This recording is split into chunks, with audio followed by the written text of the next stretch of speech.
Good morning to all of you.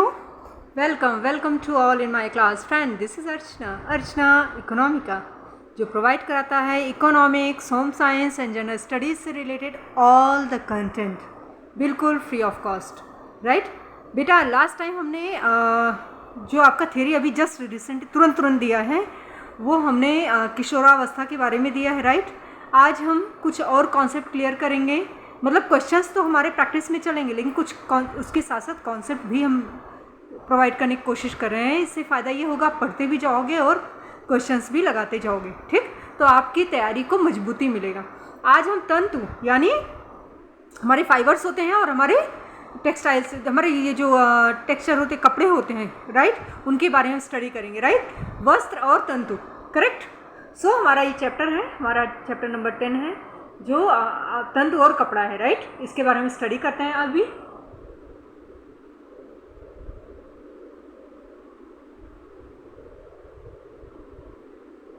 इससे ज़्यादा नहीं हो रहा है, it's okay, no problem, everything is fine.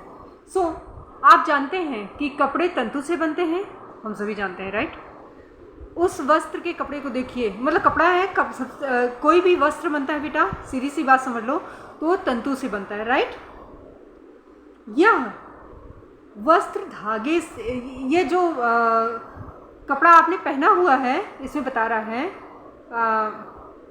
यह किससे बना हुआ, धागे से बना हुआ है. वह धागा जिस छोटे तंतु से तैयार किया जाता है, जिसे छोटे छोटे तंतुओं से तैयार किया जाता है. राइट, कपड़े के एक टुकड़े से एक धागे को निकालें, उसे मरोड़ कर खोलें. ऐसा करने से आपको वे छोटे छोटे उसके तंतु दिखाई देंगे. करेक्ट, छोटे छोटे फाइबर्स दिखाई देंगे.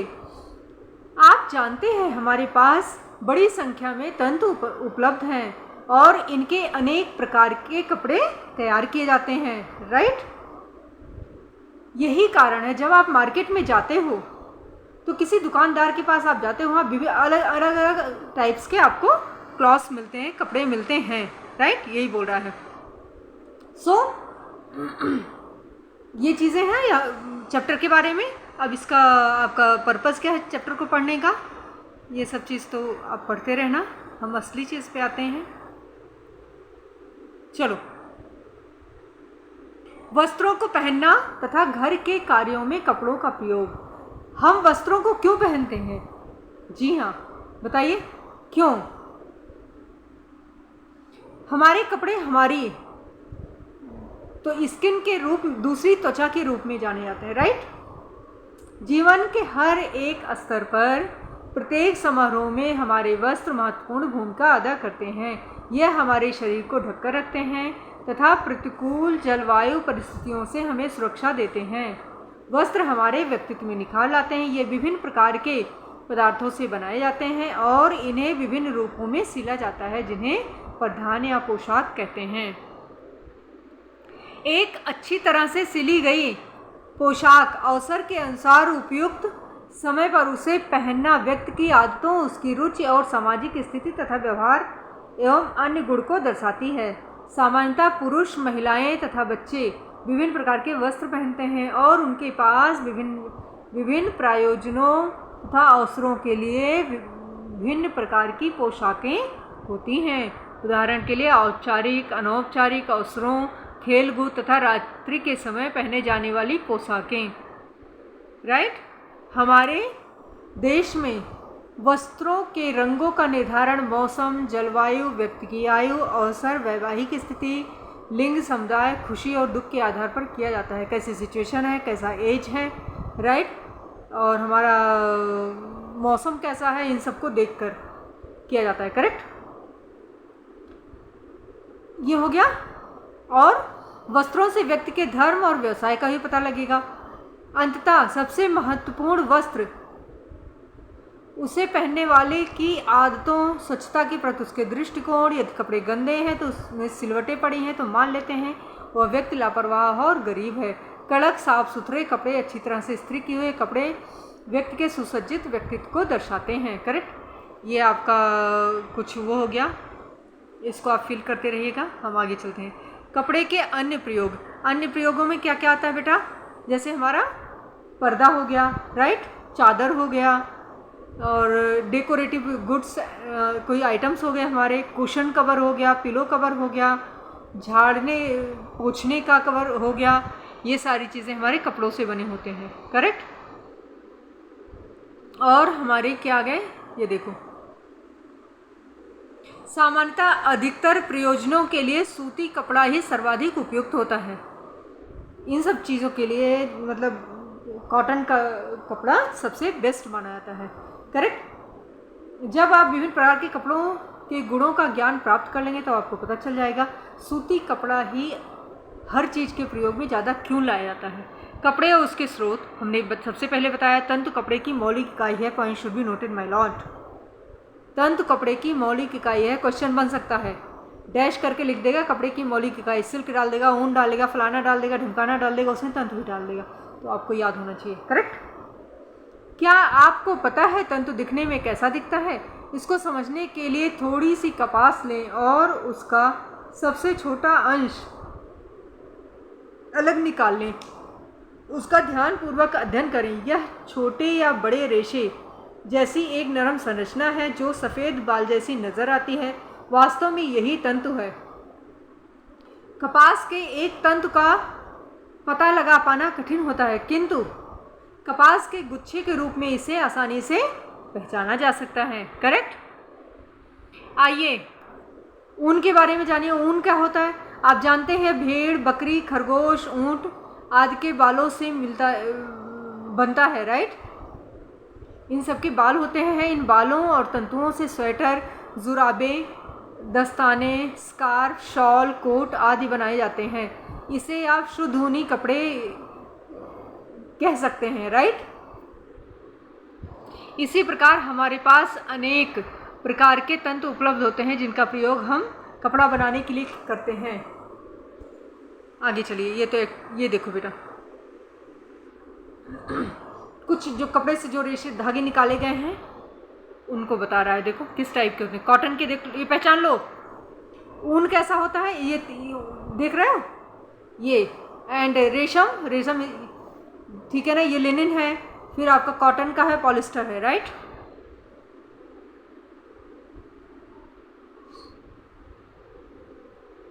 अब चलो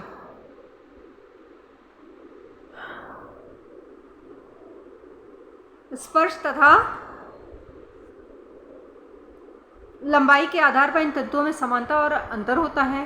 तंतुओं की वास्तविक चौड़ाईवार लंबाईवार संरचना आँखों से नहीं देखी जा सकती, राइट, किंतु इन्हें उच्च पावर वाले माइक्रोस्कोप से आसानी से देखी जा सकती है, ठीक है। उच्च पावर वाले माइक्रोस्कोप में नज़र आने वाले कुछ सामान्य तंतुओं की लंबाईवार चित्र नीचे दर्शाया गया है। यहाँ देखो, प्राकृतिक तंतु होते हैं, ठीक है ना, जैसे आपके पेड़ पौधे से प्राप्त होने वाले सभी प्रकार के तंतु को प्राकृतिक तंतु कहते हैं। जैसे हमारे प्राकृतिक तंतु में कौन से आते हैं, ये क्वेश्चन बार बार पूछा गया है, ठीक है ना, तो रट लो। टेक्सटाइल्स में तो आपका कपास, ऊन, लिनन, रेशम, राइट, ये हमारे किससे होते हैं? प्राकृतिक हैं। कपास, ऊन, लिनन, रेशम, रट डालो। ऊन उलन आप जानते हो भेड़ों से मिलता है, कपास कॉटन है, ठीक है ना, और आपका लिनन हो गया, रेशम हो गया, रेशम रेशमी कीड़ा से मिलता है, और लिनन हो गया, राइट। पौधे से प्राप्त होने वाले तंतुओं को सेल्यूलोजिक तंत्र कहते हैं। सेल्यूलोज से मिलकर बनता है, राइट, सेल्यूलोज से बनता है इसलिए इसको सेल्यूलोजिक बोलते हैं। जैसे सूत और लिनन। पशु से प्राप्त होने वाले तंतुओं को हम प्रोटीन तंतु कहते हैं। से पशु से जो एनिमल से मिलते हैं फाइबर, उन्हें हम प्रोटीन तंतु बोलते हैं, और जो पौधों से मिलते हैं उन्हें सेल्यूलोजिक तंतु बोलते हैं, राइट, जिसमें ऊन और रेशम हो गया। देख लो, ये रट डालो बेटा, सब कुछ रट डालना। कपास को कोया, देखो कॉटन मेरे उसमें घर में, मतलब वहाँ गांव में था पीछे, तो जैसे भगवान का जब दीपक वगैरह जलाते हैं ना लोग, वैसे मार्केट से रुई लाते हैं, कॉटन लेके आते हैं, उसको रुई बोलते हैं ना, तो वहाँ हम लोग उनके लिए स्पेशली वो पौधा लगाया गया था, पापा ने लगाया था। तो ये आपके भेड़ हैं, रेशम के कीड़े हैं, ठीक है ना। उसके बाद ये हो गया प्राकृतिक तंतु। अब हो गया मानव निर्मित तंतु। मानव निर्मित तंतु कौन से होते हैं? जो इंसान के द्वारा बनाए जाते हैं, राइट, जैसे पुनः उत्पादित तंतु। ठीक, इन तंतुओं का निर्माण कपास के अत्यंत छोटे तंतुओं, किसी अन्य तंतु स्रोत जैसे लकड़ी के बुरादे, प्रोटीन, दूध के प्रोटीन आदि से बनाया जाता है। Point should be noted my Lord, लकड़ी का बुरादा जो होता है उसको भी यूज़ किया जाता है। मिल्क जो है तो मिल्क प्रोटीन, दूध के प्रोटीन, ठीक है ना, उसका भी यूज़ किया जाता है। ठीक है ना, कपास के अत्यंत छोटे, बहुत छोटे छोटे जो मतलब फाइबर्स होते हैं, राइट, उनका यूज़ भी किया जाता है। इन्हें विघटित करके रासायनों का प्रयोग, इन्हें विघटित करने के लिए रासायनों का प्रयोग किया जाता है। इससे प्राप्त घोल को स्थूल तंतुओं में परिवर्तित किया जाता है। करेक्ट। उदाहरण के लिए विभिन्न प्रकार के, ये देखो यहाँ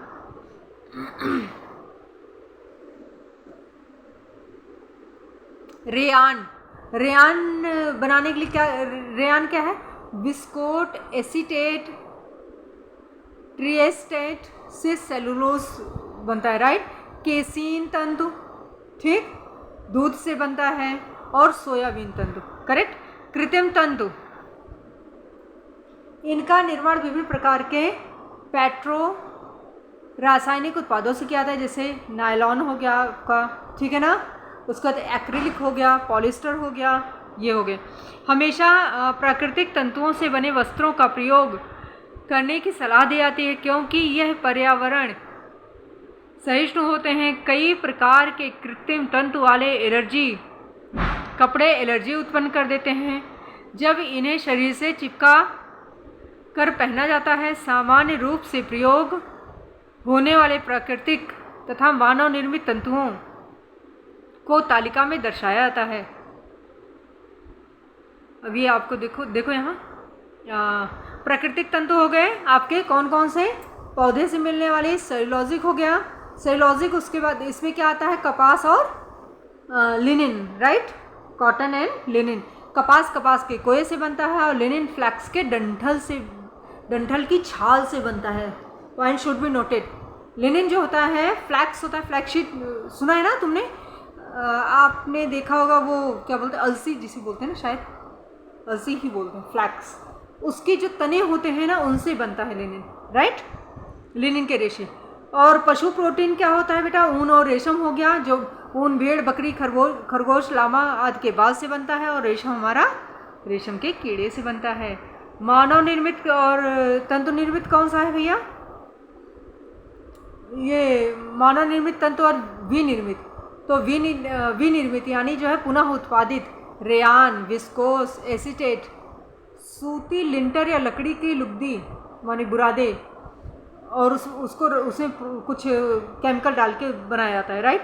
कृत्रिम क्या होगा? नायलॉन हो गया, केमिकल से बनाया जाता है, पॉलिस्टर केमिकल से बनाया जाता है, एक्रिलिक केमिकल से बनाया जाता है, करेक्ट। तंतुओं की लंबाई के आधार पर वर्गीकरण। तंतु की लंबाई देखो, एक लंबे होते हैं, जो लंबे तंतु होते हैं वो फिलामेंट होते हैं। पॉइंट शुड बी नोटेड, कई बार क्वेश्चन ये आ चुका है। फिलामेंट तंतु जो है, यानी फाइबर बोल दो, फिलामेंट फाइबर्स जो है वो बेटा लंबे होते हैं, राइट। ये देखो आप पिक्चर देखो, ये लंबा हुआ है, गज और मीटर में नापा जाता है। और स्टेपल तंतु, राइट, फाइबर्स छोटे होते हैं, इन्हें जो इनका जो मेजरमेंट होता है बेटा वो इंच और सेंटीमीटर में होते हैं, छोटे छोटे दिख रहे हैं आपको, राइट, यही बोल रहा है। तो फिलामेंट लंबे, ऐसे देखो, फिलामेंट ला आ गया, ला से लंबे आ गया, फिलामेंट लंबे, स्टेपल छोटे, करेक्ट। चलो तो इसमें आ गया, ऐसे ही मतलब लिंक करने के लिए बता रही, किसी लॉजिक नहीं है, ताकि दिमाग में घुस जाए, बस किसी भी तरह से घुसना चाहिए यार, वहाँ टिक मार्क अच्छा करके आओ बस, और कोई मकसद नहीं है। चलो, कपास के तंतु सभी टेक्सटाइल तंतुओं से छोटे होते हैं। ये सफ़ेद, क्रीम तथा हल्के भूरे रंग के होते हैं। प्रकृति में महीन और मजबूत होते हैं। यह अवशोषक, छिद्रिल, शीतल यानी शरीर के ताप को बाहर निकालने में सहायक होते हैं। इसलिए इन तंतुओं से निर्मित कपड़ों का प्रयोग गर्मियों के वस्त्रों के लिए किया जाता है।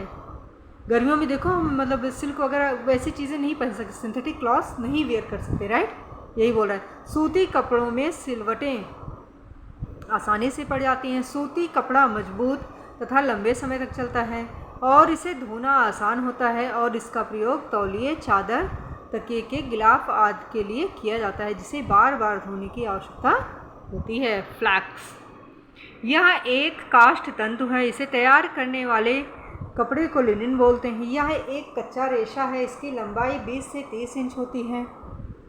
अन्य उपलब्ध कच्चे रेशों से अधिक होता है। अब देखो, ठीक है ना, अधिक होता है। लिनन कपड़ा चमकदार, चिकना, किफ़ायती और धोने में आसान होता है। सूती कपड़ों के समान ही इसमें सिलवटें आसानी से पड़ जाती हैं। यह ठंडा, अवशोषक और गर्मियों के लिए उपयुक्त होता है। जूट फ्लैक्स के समान ही जूट एक आधारभूत तंतु है। हमें याद है जब हम अपने दादी के मतलब मायके में जब कभी कभी मैं जाती थी घूमने, तो वहाँ खेती होती थी उस वक्त। इसका उस वक्त नहीं समझ, जूट की खेती अभी समझ में आ रहा है ना। उसको बोलते हैं सन, ठीक है ना, गांव के भाषा में उसको सन बोलते हैं। उसकी खेती की जाती थी ये निकालने के लिए, राइट, फाइबर निकालने के लिए। फ्लैक्स के समान ही जूट आधारभूत तंतु होता है। जूट भी एक आधारभूत तंतु है। जूट का सर्वाधिक उत्पादन भारत में ही होता है। देखा, जूट के तंतु छोटे, चमकदार, किंतु फ्लैक्स से कमज़ोर होते हैं। यह तंतु सामान्यतः रेशेदार और खुरदरे होते हैं। इनका प्रयोग हम बोरी और रस्सी बनाने में करते हैं। Correct, point should be noted. Jute के वस्त्र, जूट एक खुरदरा तंतु है, इसलिए कपड़ा निर्माण के साथ अन्य नरम वस्तुओं को मिश्रित किया जाता है। इसके अतिरिक्त इन दिनों जूट की चप्पलें, बैगों का डिमांड बढ़ गया है अभी, ठीक है ना।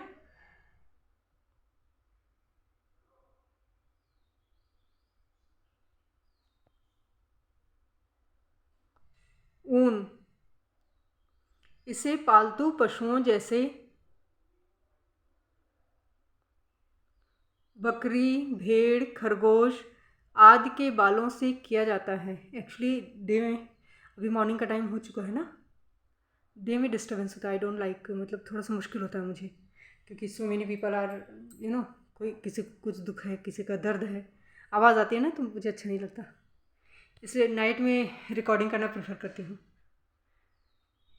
इसे पालतू पशुओं जैसे बकरी, भेड़, खरगोश आदि के बालों से प्राप्त किया जाता है।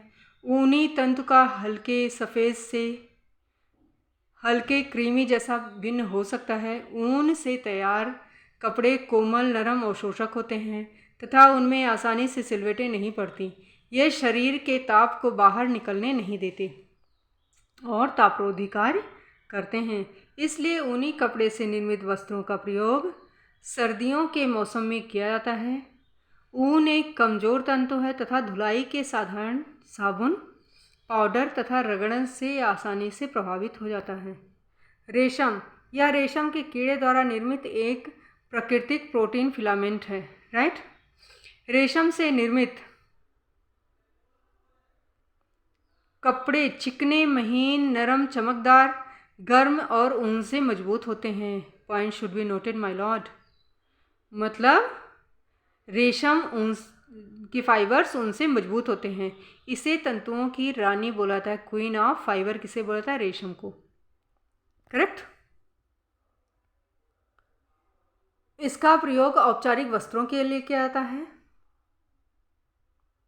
रेयान एक मानव निर्मित रेशेदार तंतु है जो चमकदार, चिकना, शीतल और शोषक होता है, किंतु यह प्रकृति में कमज़ोर होता है।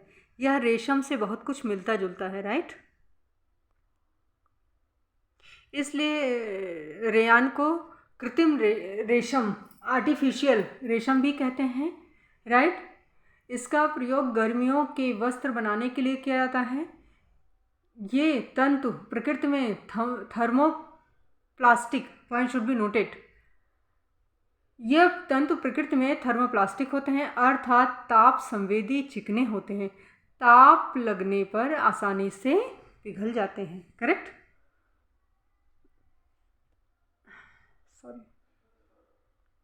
कृत्रिम तंतु, कृत्रिम तंतु का निर्माण पेट्रोलियम उत्पादों से किया जाता है। नायलॉन, पॉलिस्टर, एक्रेलिक आदि कृत्रिम तंतुओं के उदाहरण हैं। रेयान के समान ये भी थर्मोप्लास्टिक तंतु होते हैं। चूँकि इनमें आग आसानी से लग जाती है और ये शरीर में चिपक जाते हैं, इसलिए रसोई में आग के आसपास काम करते समय इनसे निर्मित वस्त्र नहीं पहनने चाहिए। आप किचन में कुकिंग कर रहे हो, कुछ भी काम कर रहे हो, तो ये कपड़े पहन के कोशिश करो ना करो, क्योंकि आग लग जाने पर ये जो है शरीर में चिपक जाते हैं, ठीक है ना, और बहुत ही आसानी से आग को पकड़ लेते हैं। कृत्रिम वस्त्रों में सिलवटें नहीं पड़ती, इसलिए हल्के चमकदार रूप में होते हैं। ये काफ़ी मजबूत होते हैं, धुलाई में आसानी होते हैं और जल्दी सूख जाते हैं। इनकी देख रेख भी आसान होता है। करेक्ट। अभी आप कॉलम को मैच कीजिए, ठीक है, और हम चलते हैं आपका वस्त्र के दृश्य परीक्षण तथा स्पर्श द्वारा तंतुओं की पहचान। करेक्ट। विभिन्न स्रोतों से प्राप्त नामों और उसके गुण, ये तो हो चुका है, ठीक है ना। हाँ, चलो आगे चलते हैं।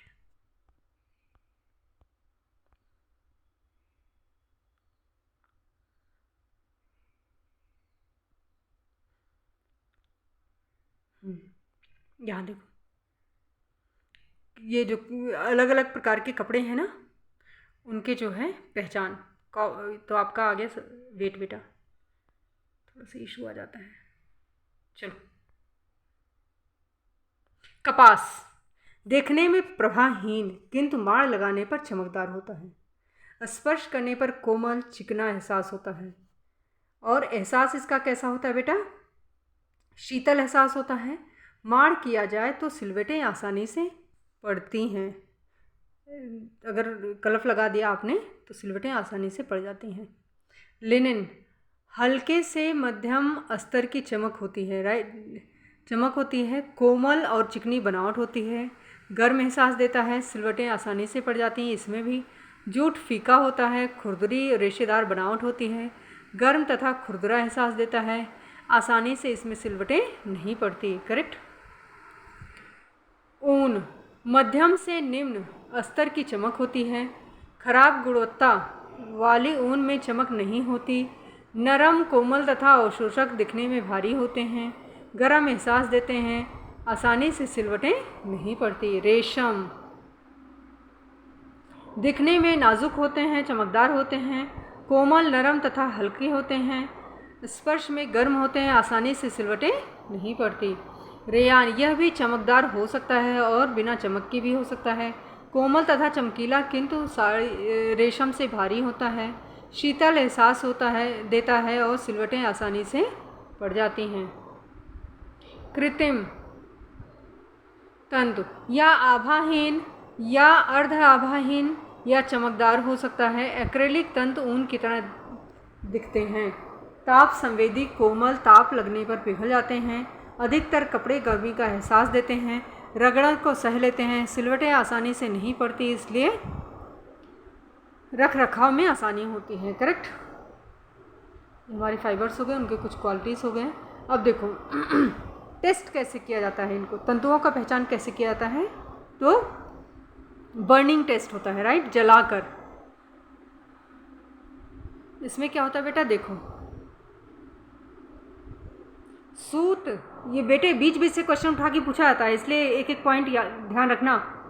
इसमें जब आप जलाते हो, लौ के पास आते हुए लौ में तंतु की स्थिति जलने के पश्चात बचे अवशेष का अवलोकन करें। ठीक, मतलब ये देखिए, मोमबत्ती, कैंडल वगैरह जला लो और ये कोई फाइबर, कोई कपड़ा लो, उसको लौ के पास लेके आओ, तो क्या होगा, अलग अलग ये याद कर लेना। असली चीज़ तो आपकी ये है, चाहे पिक्चर क्लिक कर लो, ठीक है ना, ये बहुत ज़रूरी है याद करना।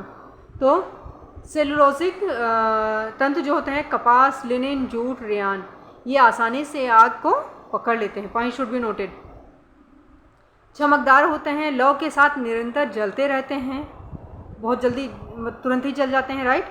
जलने के बाद भी आग इसमें रहती है। और कागज़ के जलने की जैसी गंध आती है, जैसे आप कागज़ जलाते हो वैसी गंध आती है। ये क्वेश्चन बार बार बन चुका है। कागज़ के जलने की जैसी गंध किस तंतु में आती है, किस फाइबर में आती है, तो आपके सेलुलोजिक, कपास, लिनिन, जूट, रेयान में आती है, राइट। हल्की पंखनुमा ग्रे और काली नरम इसकी राख होती है। तो इसकी राख जो है कैसी होती है? हल्की होती है, पंखनुमा होती है, ग्रे होती है और काली होती है, राइट, नरम राख होती है।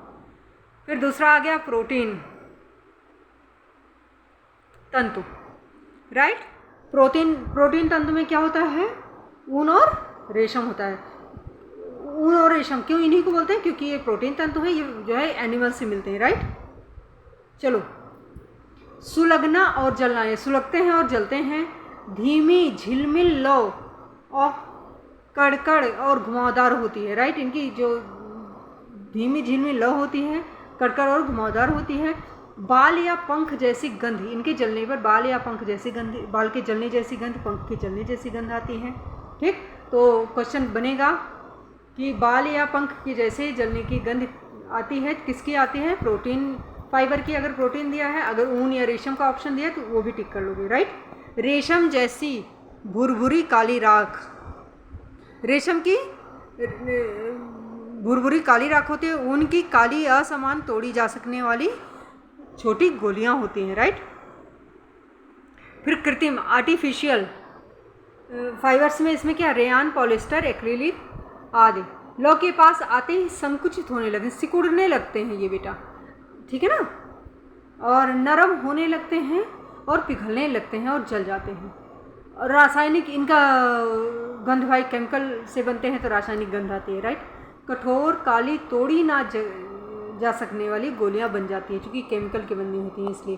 तो ये हो गया जला के परीक्षण किया जाना।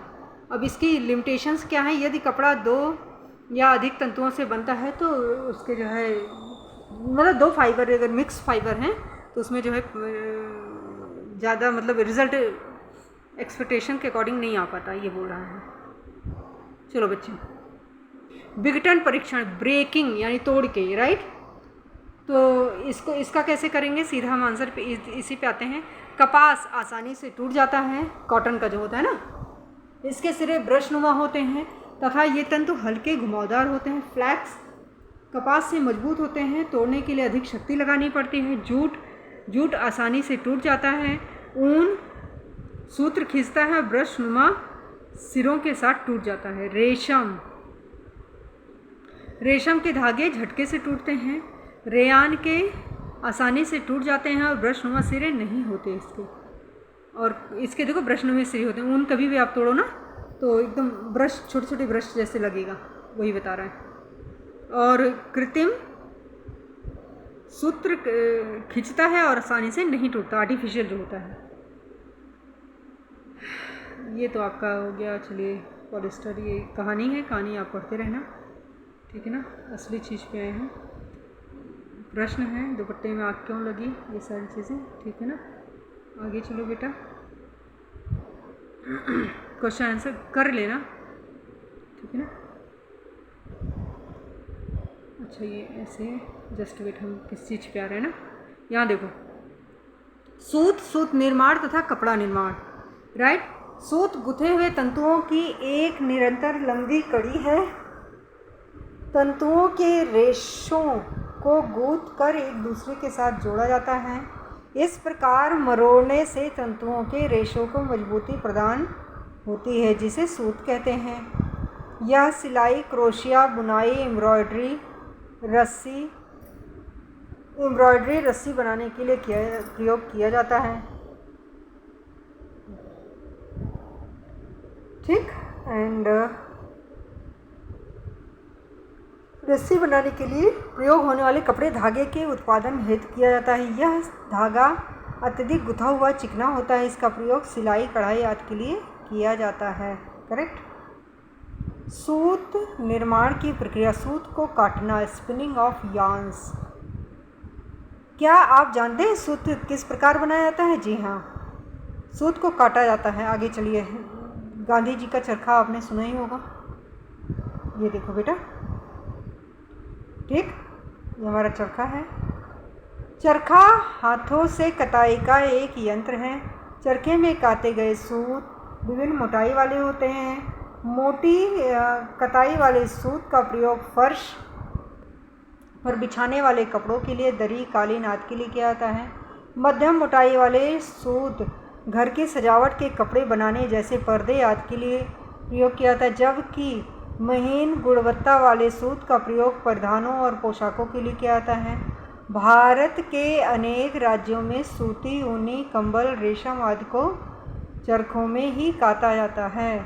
सूत बनाने के लिए तंतु के रेशों को या तो एस आकार में घड़ी की सुइयों की दिशा में या जेड आकार में घड़ी की सुइयों की विपरीत दिशा में ऐंठा जाता है। सूत की गुणवत्ता तथा मजबूती प्रति इंच ऐंठन की संख्या पर निर्भर करती है। प्रति इंच ऐंठनों की संख्या जितनी कम होगी, सूत उतना ही भारी, कम मजबूत होगा, और ऐंठनों की संख्या अधिक होगी तो सूत महीन और मजबूत होगा। राइट, ये देखो यहाँ, ठीक है ना, देख रहे हो ना आप, यही बता रहा है। मशीन, एक ये हो गया, ये मशीन द्वारा कताई, ठीक। एक तो हो गया चरखे द्वारा, एक हो गया मशीन द्वारा।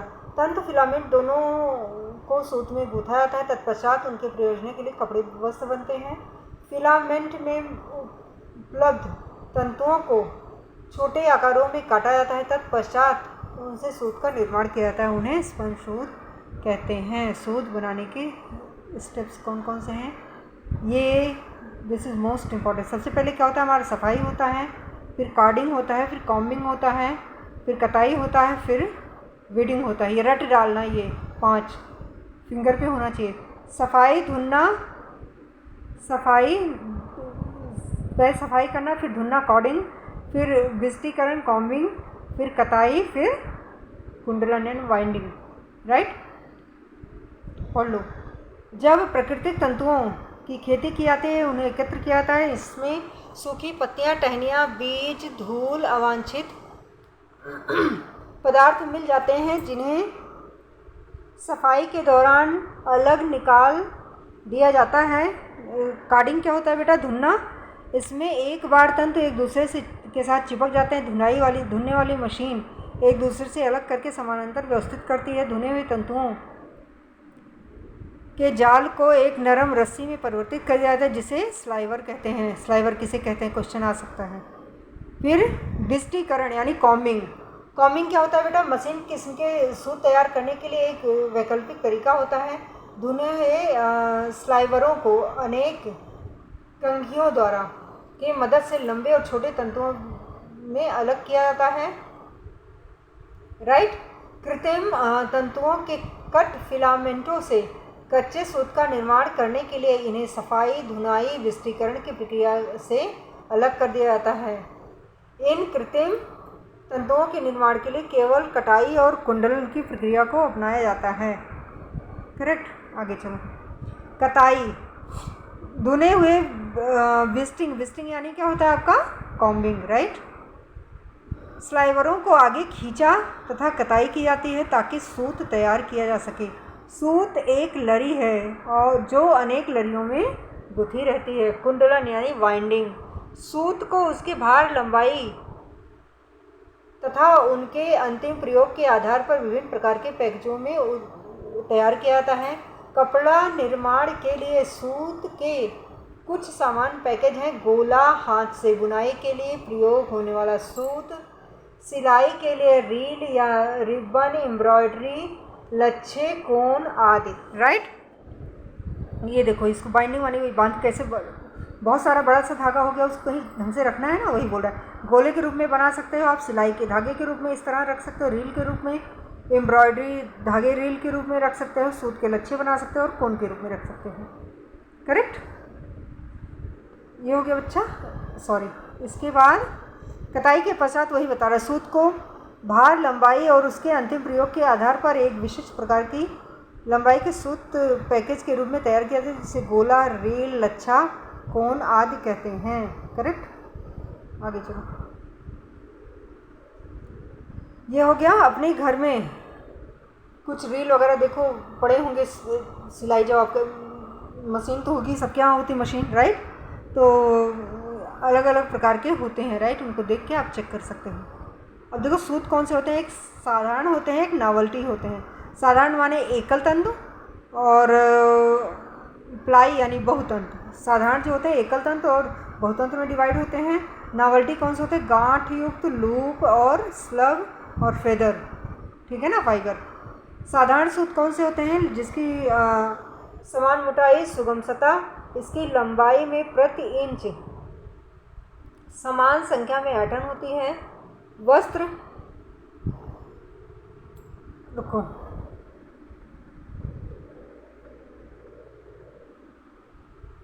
साधारण सूत में समान मोटाई, सुगम सतह और इसकी लंबाई में प्रति इंच एक समान संख्या में ऐंठन होती है। वस्त्रों तथा घर के प्रयोग के लिए अधिकतर मानक कपड़े, स्टैंडर्ड जो कपड़े होते हैं, इन्हीं से बनाए जाते हैं। एकल सूत, महीन किस्म की एकल सूत का प्रयोग हल्के उत्कृष्ट कपड़ों के लिए किया जाता है। मोटे खुरदरे किस्म के एकल तंतु का प्रयोग मोटे कपड़ों के लिए किया जाता है।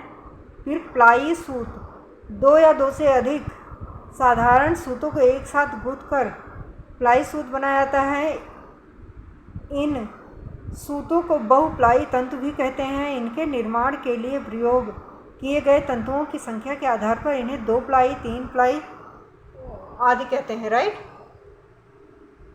ये साधारण सूत की तुलना में अधिक किफ़ायती होते हैं और इनका प्रयोग सूतों, बुनाई, फर्श के आवरण के लिए किया जाता है। करेक्ट बेटा। अब यहाँ देखो प्लाई सूट, ये देखो, ये तो आपका एक्टिविटीज़ है, राइट। ऐसे देख लो और समझ जाना, ठीक है। ये पढ़ लो प्लाई सूत, ठीक।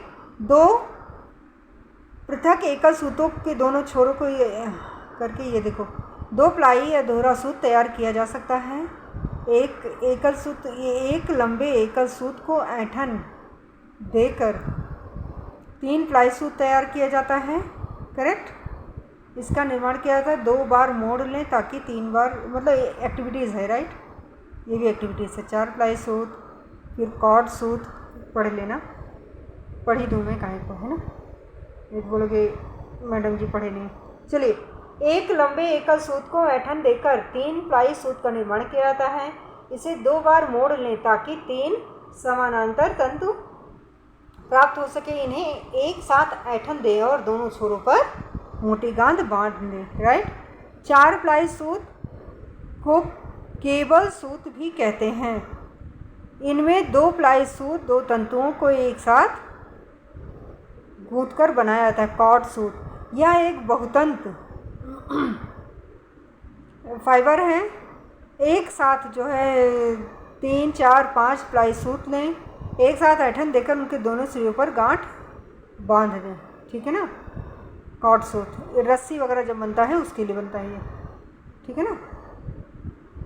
ये देखो यहाँ आ गया, ये एक ही पिक्चर में सारा क्लियर। ऊपर का जो ब्लू कलर का फाइबर है ये एकल तंतु है, और आपका ये जो यहाँ देखिए जो टहनी की तरह निकली हुई है बहुतंतु है, राइट, धागा है, ठीक। और ये केबल वाला जो है ये आपका ये थ्रेड जो आपका ये दिख रहा है, राइट, केबल ट्विस्ट, करेक्ट। सूत के प्रकार। नॉवेल्टी सूट, नॉवेल्टी सूत कौन सा होता है बेटा?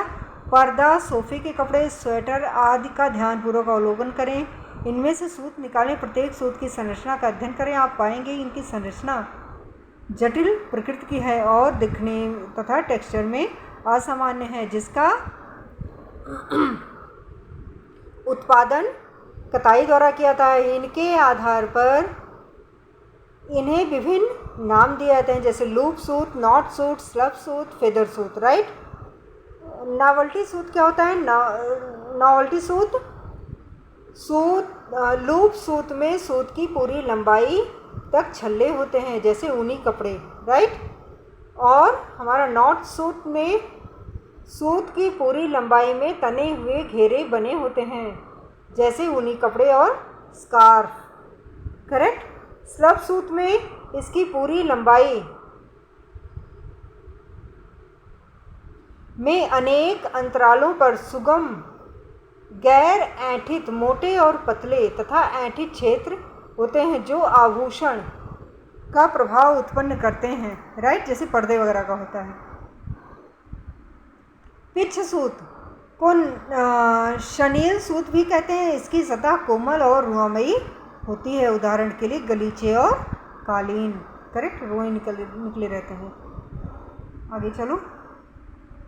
अब ये बोल रहा है, ये क्वेश्चन ये कई बार आ चुका है कि पर्दे, भारी कपड़े, राइट, और जो नावल्टी सूत्र से भारी कपड़े बनते हैं, स्पर्श में नरम, असमान टेक्सचर में सुंदर दिखते हैं, किंतु साधारण सूत से बने कपड़ों से अधिक किफ़ायती नहीं होती।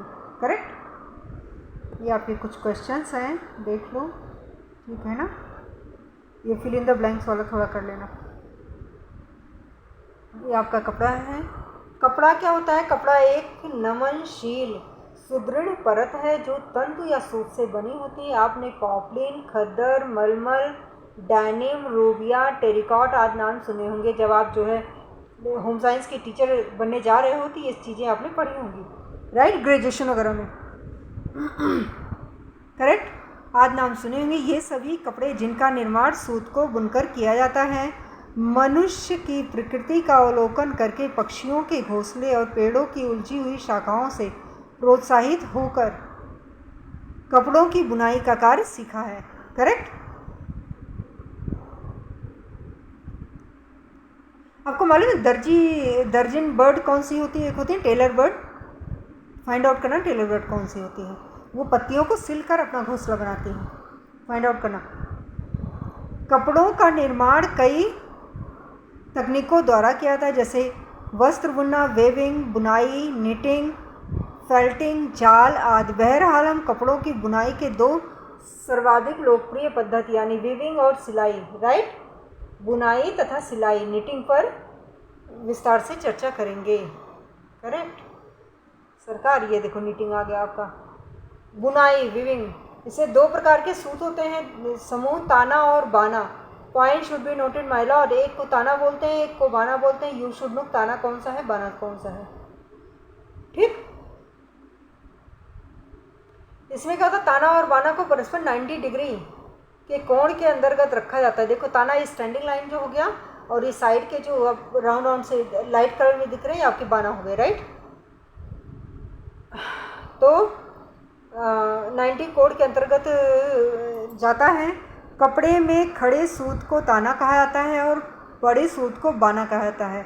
बुने हुए कपड़े की लंबाई में दोनों तरफ सूत के छोर को अत्यंत घनत्व के साथ बुना जाता है और इस भारी को किनारी सेल्वेज कहते हैं।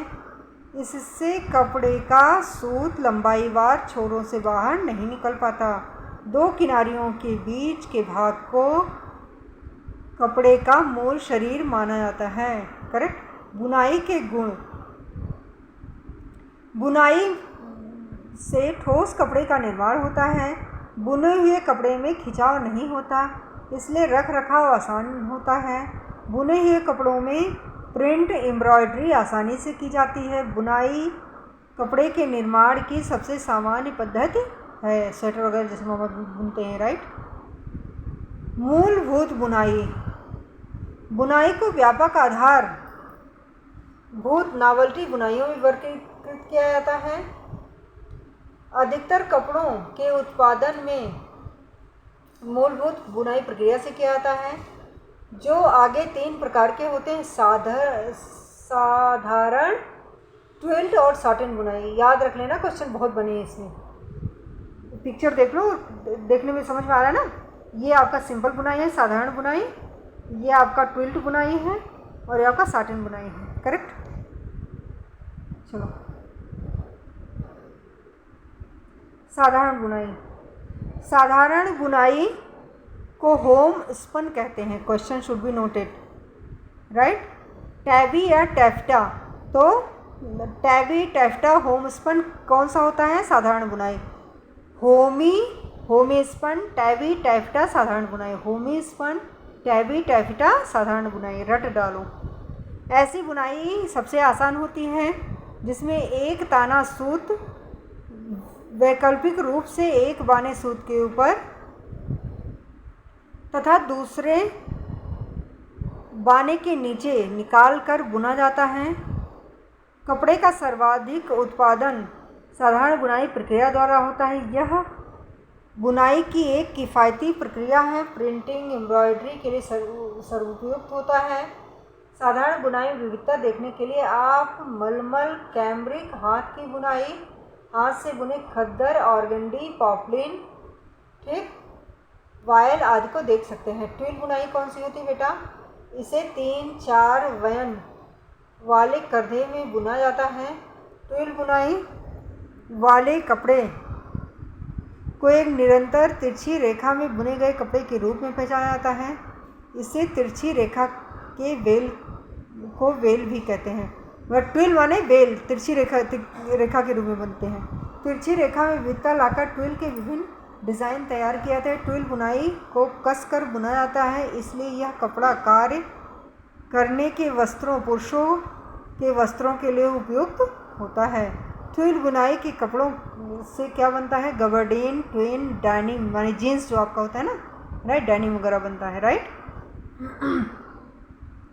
सैटिन बुनाई क्या होता है? 5 से 12 वैन वाले करधे में बुना जाता है। 5 वैन वाले करधे में बुनाई की जाती है। एक ताना सूत 4 बाना सूत के नीचे से निकाला जाता है और वह एक बाना सूत के ऊपर निकलता है। ट्विल कपड़े पर कोई डिज़ाइन नज़र नहीं आता, किंतु इसकी सतह जितनी चमकदार होती है। साटिन बुनाई का उदाहरण है। इस बुनाई से बनाए गए कपड़ों का प्रयोग औपचारिक पोशाकों और परिधानों के लिए किया जाता है। हथकरघा यानी हैंडलूम, करेक्ट। हैंडलूम भारत के ग्रामीण क्षेत्रों में कृषि के पश्चात रोजगार प्रदान करने वाला दूसरा सबसे बड़ा माध्यम है। हथकरघा कपड़ों को हाथ से काटे गए, मिल में काटे गए सूत से बनाया जाता है, ठीक है ना। खादी की संरचना अनियमित तथा इसका स्पर्श खुरदरा होता है। बहरहाल खादी की खुदरा दुकानों में विभिन्न प्रकार के खादी के कपड़े उपलब्ध हैं, जैसे खादी सूती, खादी ऊनी, रेशमी भारी, खादी ऊनी, खादी रेशमी भारी तथा हल्की खादी। ये कपड़े हमेशा फैशन में रहते हैं। इनके लिए बड़ा निर्यात बाजार उपलब्ध है। स्वतंत्रता संग्राम के दौरान गांधी जी ने स्वावलंबन तथा ग्रामीण बेरोजगारों के लिए जीविका के साधन के रूप में खादी संग्राम का आरंभ किया था, करेक्ट। ये हो गया बेटा। और इसके बाद हमारा क्या आता है? ये बोल रहा है, यहाँ देख लो थोड़ा सा, सिलाई के दौरान ये तो सब कुछ ठीक है, हाँ ठीक है, चलो। निटिंग हमारी निटिंग आ गई। निटिंग मानी बुनाई करना, राइट। निटिंग सूत ऊन फंदे बनाकर फंदों से नए फंदे इंटरलूप बनाने की क्रिया बुनाई होती है, राइट। बुनाई के प्रकार के आधार पर यह या तो दाईं ओर से बाईं ओर या बाईं ओर से दाईं ओर, ठीक। तो बाना बुनाई या सूत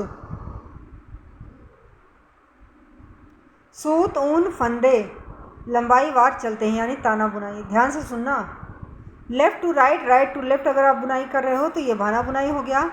और सूत के फंदे लंबाई वार मतलब लंबाई में चल रहे हैं तो ये ताना बुनाई हो गया। ताना बुनाई सबसे सामान्य उदाहरण हाथ की बुनाई है। ताना बुनाई की सबसे साधारण बुनाई हाथ की बुनाई है, राइट, जैसे स्वेटर वगैरह बनाते हैं।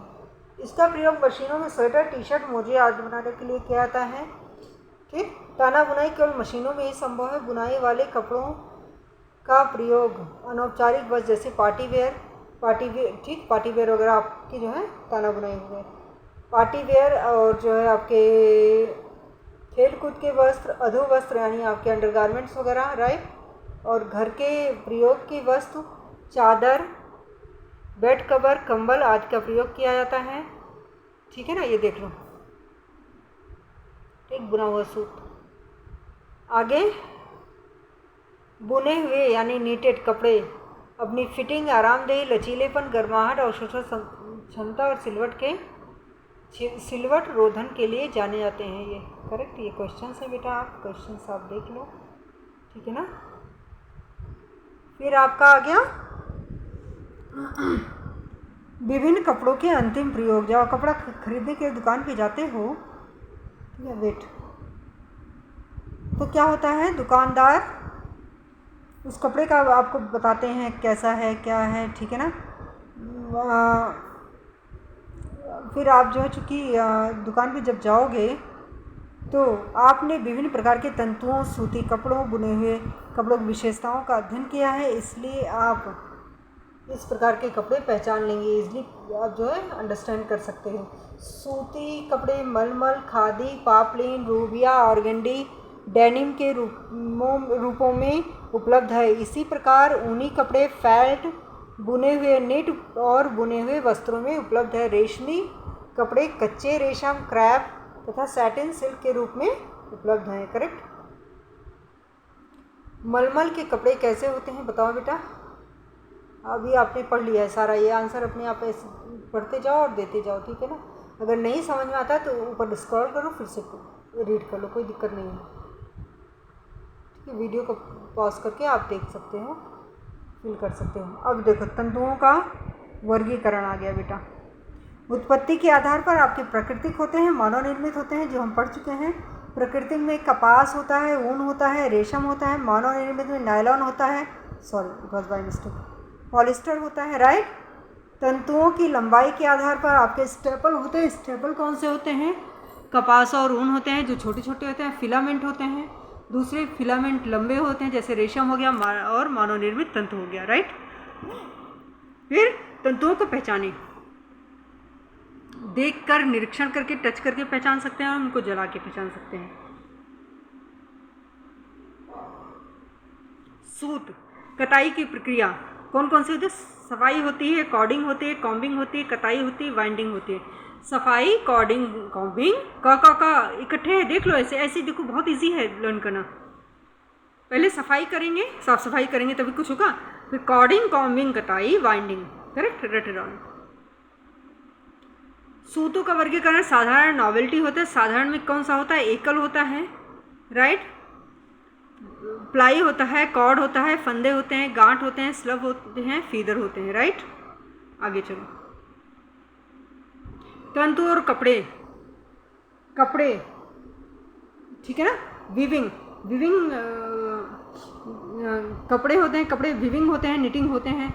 तो विविंग जो होता है आधारभूत बुनाई होती है, साधारण और ट्विल्ड, ठीक है ना, और ताना बाना बुनाई होती है। विभिन्न कपड़ों के अंतिम प्रयोग, ठीक है ना।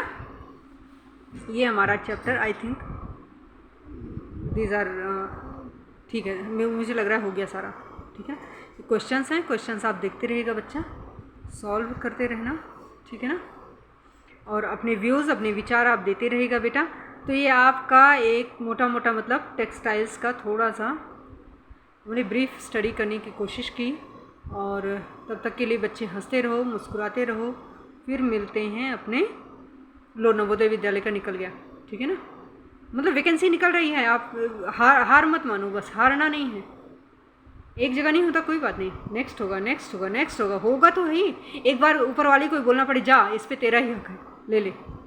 मतलब ईश्वर को भी समझ में आना चाहिए कि इसको जब तक दूंगा नहीं तब तक पीछे हटने वाला या वाली नहीं है। ऐसे बनो, अपना स्टैंडर्ड इतना हाई मेंटेन रखो, ठीक। चलो चलो बेटा, मिलते हैं, तब तक के लिए हंसते रहिए, मुस्कुराते रहिए। चैनल को लाइक कीजिए, सब्सक्राइब कीजिए, क्योंकि अर्चना इकोनॉमिका एक ऐसा चैनल है जो आपको प्रोवाइड कराता है economics, home science and general studies से रिलेटेड ऑल द कंटेंट बिल्कुल फ्री ऑफ कॉस्ट। इसके लिए आपको एक चोनी भी किसी को भी पे